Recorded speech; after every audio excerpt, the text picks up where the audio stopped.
Hi, I'm Adam Geller, founder and CEO of EdThena, and welcome today to today's PL Together Lounge Talk. My guest for this episode is Deborah Ball. Deborah is a professor and former dean at the University of Michigan School of Education. She's currently the founder of Teaching Works, and she still has a role with which some folks are I guess maybe less familiar with, which she is still an elementary math teacher. She still actively teaches math every single year. Hello, Deborah. Thanks so much for joining us. Great to see you, Adam. Thanks for inviting me. Absolutely, absolutely. So some folks may be new to learning about Teaching Works. Can you give us a bit more information about the organization? Yeah, Teaching Works is an organization that's devoted to improving basically the quality of beginning teaching.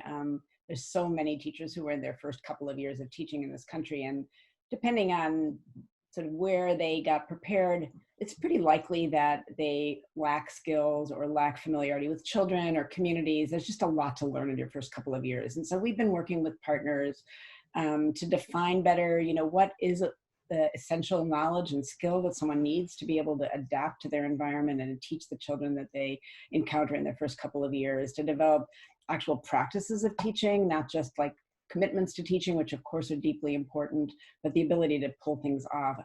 In many ways, this got oriented around our concern for children, that children are the ones who receive first-year teachers. And while we might take a teacher as learner kind of approach to viewing the development of one's skill as a teacher, they're actually real children sitting in the classrooms of people who are figuring it out. And, in most professions, we realize that when a first-year professional or tradesperson is doing the work, the person who's the client, whether they're a patient or somebody who hires them for services, whatever it is, those people deserve to have high quality work, even from a beginner. And so we chose to take that as a very serious mandate to think more about what is the preparation that beginning teachers would need.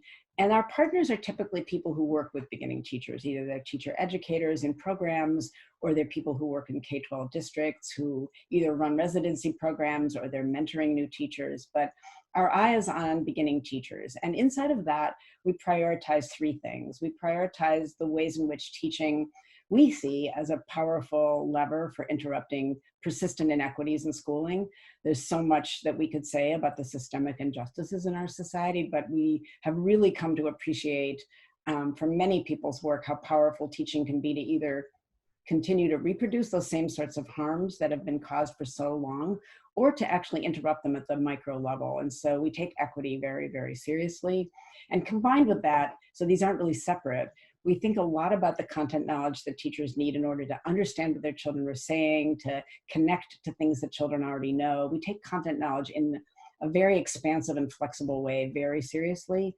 And finally, and I've already mentioned this, we think a lot about teaching as a practice. It's not just what you know or something very abstract. It's actually the ability to listen to a child, to talk to a child, to communicate with a family, to lead a discussion of a group. So we think a lot about practice. And Teaching Works is an organization devoted to a variety of activities and resource development to support the improvement of the preparation of beginning teachers and the support they receive when they begin to teach. You mentioned the idea of adapting to the context in which you find yourself teaching, and I think that idea is going to be helpful to revisit today. Before we jump in on how things are changing and all those challenges, I think we can acknowledge there's a lot that's changing. There's a lot of uncertainty, but let's start on a high note. Give us an example of a teacher or a teaching intern that you've heard about since the shelter-in-place orders began and schools started closing. What's something that's keeping you inspired as an example of how teachers are really adapting to the moment? I guess I would talk about a couple of things. One thing that has really inspired me are the teacher candidates with whom I personally work, who were in classes I was teaching when we, from one minute to the next, went online. And many of them have a variety of situations that they then entered as they left the campus and left their normal circumstances. They were caring for parents, they were caring for children, they were dealing with many things in their communities, and their amazing dedication to continuing their professional preparation, even if it was late at night or on weekends, the way they took advantage of asynchronous opportunities that I had to sort of hurriedly learn how to design just really inspired me, because it really showed me that the people who enter teaching at this time in our country are people who are really committed to becoming very high quality beginning teachers. And just watching their commitment and dedication was really inspiring to me. In many ways, I had more individual connections with them over the last 6 or 7 weeks, because we were working in this very unfamiliar way that was asynchronous, and yet still they were part of a community together. There are also lots of stories I could tell about local teachers whom I've had opportunity to learn about what they were up to, from a colleague of mine who has been deliberately learning how to record much more accessible, attuned explanations of mathematical ideas that families all over town can access and use, that aren't so distant from the children of our community, that aren't formal or somehow abstract, but actually feel like they're communicating with children. And it took a huge amount of work for my colleague to learn how to do that.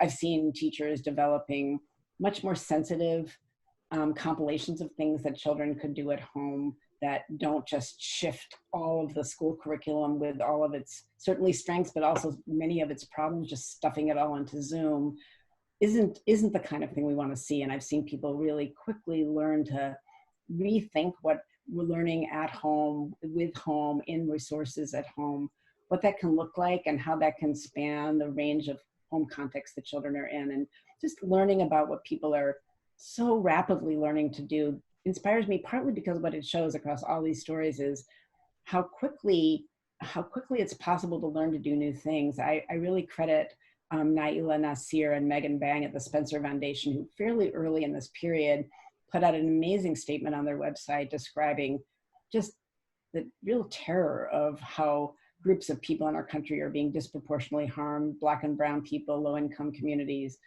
And near the end of the statement, where they named all the different groups of people and the ways in which their heart was just hurting for how difficult this period is and how much harm is being created, they ended on a really high note about noticing that in such a short period of time, so much change has happened. And I think we can all name examples of that, and that was in some sense hopeful. Like, if change really can happen that quickly, what does that mean for our ordinary, whatever that means, ordinary practice? Because we so often see change is slow, things go back to the way they were, we're not capable of making change. But a lot of pretty radical change happened pretty quickly, and there's much more to do. And some of the change wasn't good. But it does feel inspiring that maybe some of the systems we thought were just rigid and impermeable to change maybe aren't that impermeable. So I'm trying to carry that forward, to think, what do I need to learn that might enable change that would actually be positive? COVID, no COVID, post-COVID, there are so many variables that I don't think I understand at this point, but the notion that change is possible is something I'm really taking to heart and trying to think really hard about over the next weeks. I like that you're really kind of, in some ways, calling out and challenging some of our assumptions around organizational change and the types of change that are possible. Because I think before this, like you were hinting at, we'd say, "Oh, we can't do that." That the we can't do that was holding us back from a lot of the things that we just had to, I guess, get up and do to meet the needs of the moment.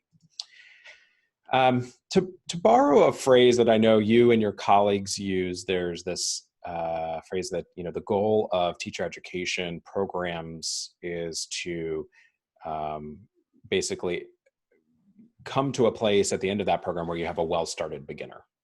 I really like that phrase, right? Because I mean, this is me pitching your phrase, I guess, but it really embodies the idea that you don't learn to be a teacher and then suddenly you're done learning. You are ready to take on, that next set of responsibilities for that next context that you find yourself in. So, in some ways, I feel like everybody's a beginner again. For the most part, teachers have not been trained or readied or accustomed to doing any sort of distance teaching. So I guess, how do teachers become well-started beginners given the context of this current challenge? So interesting the way you framed that. First of all, I don't take credit for that phrase. I'm not sure whom we should credit for it, but it is a very useful thing to consider. And I think of it as occupying a space between something of a cop-out of saying, well, teachers have to be lifelong learners. That way, therefore, we don't really have to worry about what they're able to do at the beginning. As I said before, I think that we really do have to worry about the children who are in classrooms of beginning teachers. But you're also signaling something which I experienced as a teacher myself over so many years, is that one is always having to learn new things as a teacher, which is one of the things that attracted me to teaching, was the ways in which I could, be somebody trying to make change societally, and that I would always have new things to learn. And I guess that has been as evident in the last several weeks as ever to me. Um, I think that in many ways, the ways that we think about communities, about children, about learning, about content, carry us into this period. It's not like everything is off the table. It's what is it that we already know that now has to be adapted into this environment? For example, we know increasingly that relationships between teachers and children, between teachers and families, among children, are critically important in children's development. And much of the harm that goes on in school comes about as a function of either inattention to relationships or really bad relationships. So if we take that seriously, what's possible in terms of relationship building when we're not in face-to-face contact with children? And how, as we work on that, will that improve our practice when we are in face-to-face connection with children and families? And what is it that carries across these different contexts that we need to really think more and more about? So for example, what's possible in terms of communicating with an individual child using something like Zoom or any of the various platforms that people are using? Are there new ways for teachers and children to build some connections because of the way that you can really give the impression that you're really listening, you're really watching? There's something about how we have to act and listen in this environment that feels different and yet still pulls on some of those same commitments that we know we should be enacting. How do we think about that when we're dealing with children for whom this is very unfamiliar compared to children with whom it's familiar? What do we think about language, about culture? All of the issues that we should always be thinking about with relationship building are really in the foreground right now. And so on one hand, we can take the fact that we know those are important and hone our skills around that, learn new ways to build relationships. But also, I think some of the things that we'll all learn will be things we can take with us as the world opens back up in whatever form it will look like post-COVID. And I think additionally to that, we know that because the experiences that children and families are having are so various right now, everything from losing family members and being sick to being isolated to doing all, I mean, it's just almost impossible to put our arms around the range of ways across class and race and ethnicity and geography that families are experiencing this. So the relational work of teaching is really in the foreground, and I think will be something that will improve practice going forward over time as we figure out how to do that now. So that's one example of the kind of learning that we need to do. I am concerned a bit about the fact that we will have a preponderance of new teachers entering the workforce over the summer and into the fall who didn't actually get to complete their professional training. And that creates a new urgency around the question of how we support beginners as they transition from their initial preparation into classrooms. Was not only were they not often able to complete some of the time they would have spent with children or in classrooms or working with families or in communities because the semester was just aborted in most places, but also they'll enter into schools and classrooms under conditions we can't even predict right now. Will they almost immediately be teaching entirely online and remotely? Will they be navigating face-to-face interaction that's intermittent?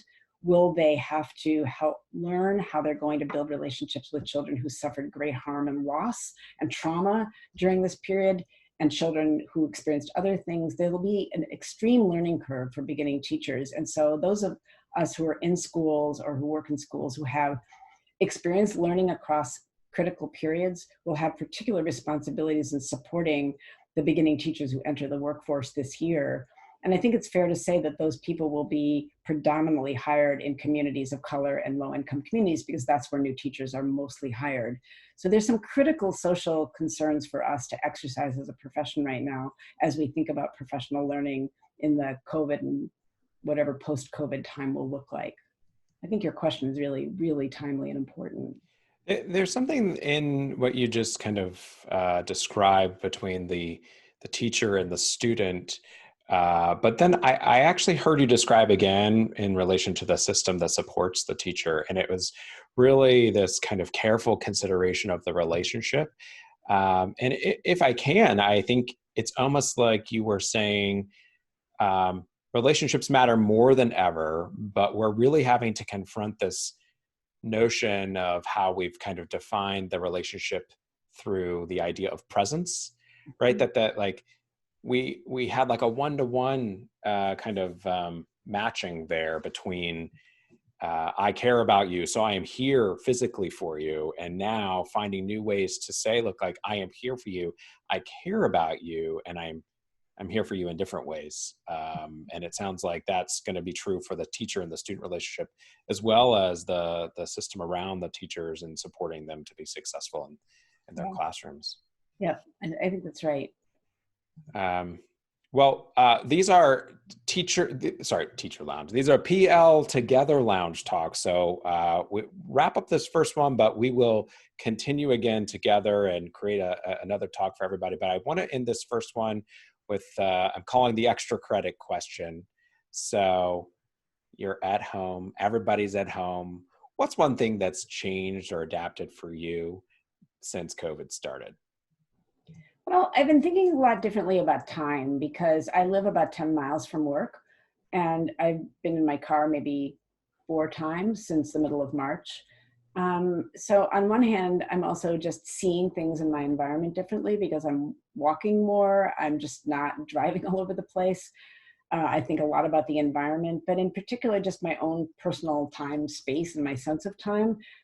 Just to be very blunt about it, I've cut, 90 minutes out of my day every day that was basically commuting time, parking, driving, and just rethinking what that means for the shape of a day and how I should be spending my time, and the gratitude I have that I am safely sheltered. I'm thinking about, how do I make decisions about how to use the time? Because in some sense, that removal of commuting time was a gift that caused me to rethink, what's the shape of my day? And my day really has a rather different shape. I certainly spend an awful lot of time on Zoom. I think many of us are doing that, but still the overall arc of my day feels and looks different. So I'm trying to think of things that are important for me to do, for myself, for my family, for people in my community, for broader considerations that I can use that rethinking of time for. And I hope that's something that I might take with me past this very constrained way of living into what will seem like, the more interactive commuting, busy sort of travel life. I haven't traveled. They're just things that might make me rethink what my priorities are that feel like a real opportunity to me right now. Great, thanks. Well, Deborah, if people are interested in learning more about Teaching Works or any of your current projects, where should they go for that information? Yeah, so the Teaching Works website, which is just teachingworks.org, has all of the current resources. We have a resource library that's filled with videos and lesson plans and materials for use in works with teachers. We also have learning opportunities that will be virtual all summer, particularly between the middle of July and the beginning of August, that people may want to take a look at, that are designed for teachers and teacher educators and those who support teachers. So I encourage people to go to our website and take a look at the different things that might be resources both at this time and going forward. Thanks for asking me that. Yeah, thanks so much, Deborah, for joining us for PL Together and for participating in our lounge talks. Thank you, Adam.